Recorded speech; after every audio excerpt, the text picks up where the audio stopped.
ইরানকে ঘিরে চলমান উত্তেজনার মধ্যে আমেরিকা ও ব্রিটেনের মধ্যে নতুন করে কূটনৈতিক টানাপোড়েন দেখা দিয়েছে।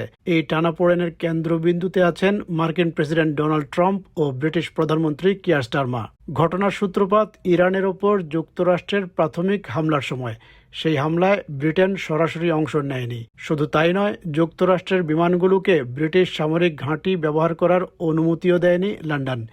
এই সিদ্ধান্তে স্পষ্টতই অসন্তুষ্ট হন ট্রাম্প। এদিকে মধ্যপ্রাচ্য অঞ্চলে সম্ভাব্য মোতায়েনের জন্য এখন একটি বিমানবাহী রণতরী প্রস্তুত করছে ব্রিটেন। কিন্তু ট্রাম্প বলছেন, এখন আর ব্রিটিশ নৌবাহিনীর সেই সহায়তার প্রয়োজন নেই যুক্তরাষ্ট্রের।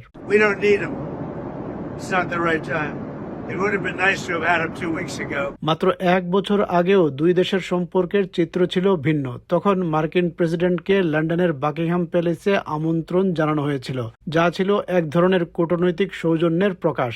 কিন্তু ইরানকে ঘিরে সাম্প্রতিক সিদ্ধান্তগুলো সেই সম্পর্ককে কঠিন পরীক্ষার মুখে দাঁড় করিয়েছে।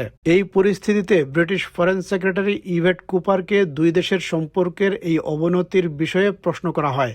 তিনি বলেন, মার্কিন প্রেসিডেন্টের কাজ হলো যুক্তরাষ্ট্রের জাতীয় স্বার্থ অনুযায়ী সিদ্ধান্ত নেওয়া।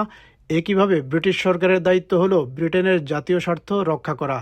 তার মতে, অন্য দেশের সঙ্গে সব বিষয়ে একমত হওয়া বা নিজের পররাষ্ট্রনীতি অন্যের হাতে ছেড়ে দেওয়া কোনো দেশের জন্যই সঠিক নয়। It's for the US president to decide what he thinks is in the US national interest, and that's for him to do.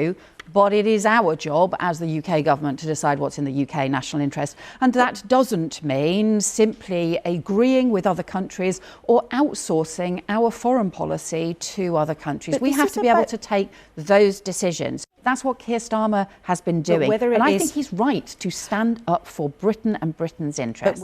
এই বিতর্কের মধ্যে অতীতের একটি ঘটনাও আবার আলোচনায় উঠে এসেছে। 2003 সালে তৎকালীন ব্রিটিশ প্রধানমন্ত্রী টনি ব্লেয়ার মার্কিন প্রেসিডেন্ট জর্জ ডব্লিউ বুশের পাশে দাঁড়িয়ে ইরাকে হামলায় ব্রিটেনকে যুক্ত করেছিলেন। সেই সময় বলা হয়েছিল ইরাকে গণবিধ্বংসী অস্ত্র রয়েছে, কিন্তু পরে এমন কোনো অস্ত্র পাওয়া যায়নি এবং সেই যুদ্ধের পর বহু বছর ধরে রক্তক্ষয়ী সংঘাত চলতে থাকে। সেই টনি ব্লেয়ার এখন মনে করছেন, বর্তমান পরিস্থিতিতে ব্রিটেনের উচিত ছিল শুরু থেকেই যুক্তরাষ্ট্রকে সমর্থন করা। তিনি বলেন, যুক্তরাষ্ট্র কেবল তাদের বিমানগুলোকে জ্বালানি ভরার জন্য ব্রিটিশ ঘাঁটি ব্যবহার করতে চেয়েছিল। এটি ইরাক যুদ্ধের মতো হাজার হাজার সৈন্য পাঠানোর সিদ্ধান্তের মতো বড় কোনো বিষয় ছিল না। তার মতে, যদি কোনো দেশ আপনার ঘনিষ্ঠ মিত্র হয় এবং আপনার নিরাপত্তার গুরুত্বপূর্ণ ভিত্তি হয়ে থাকে, তাহলে তার পাশে দাঁড়ানো উচিত। তবে ফরেন সেক্রেটারির মতে, ইরাক যুদ্ধের অভিজ্ঞতা থেকে শিক্ষা নেওয়াই এখন সবচেয়ে গুরুত্বপূর্ণ।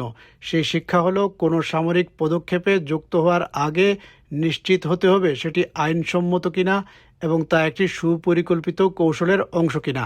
Having been a minister in the last Labour government, I also think it is important to learn lessons from what went wrong in Iraq.